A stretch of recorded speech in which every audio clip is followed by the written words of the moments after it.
বরিশালে যথাযোগ্য মর্যাদা ও নানা কর্মসূচির মধ্য দিয়ে মহান স্বাধীনতা ও জাতীয় দিবস উদযাপিত হয়েছে। ভোরবেলা পুলিশ লাইনস মাঠে ৩১ বার তোপধ্বনির মাধ্যমে দিনের সূচনা হয় এবং শহীদ মুক্তিযোদ্ধা স্মৃতিফলকে পুষ্প অর্পণ করা হয়।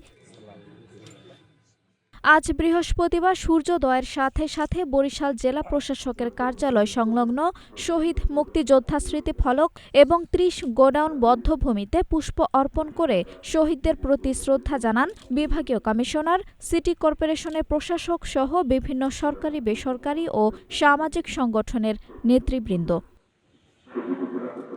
এছাড়া বেলা বাড়ার সঙ্গে সঙ্গে বিভিন্ন শিক্ষা প্রতিষ্ঠান, বেসরকারি সংস্থা, সামাজিক এবং সাংস্কৃতিক সংগঠনের পক্ষ থেকেও শ্রদ্ধা জানানো হয়। রাজনৈতিক দলের পক্ষ থেকে বিএনপি, বাংলাদেশের কমিউনিস্ট পার্টি, বাসদ, জাতীয় পার্টি পর্যায়ক্রমে শ্রদ্ধাঞ্জলি নিবেদন করে।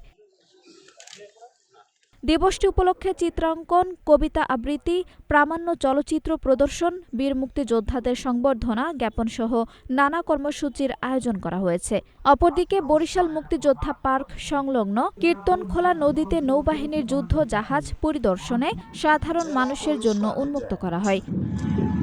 আঞ্জুম হক আরবি, নাগরিক প্রতিদিন।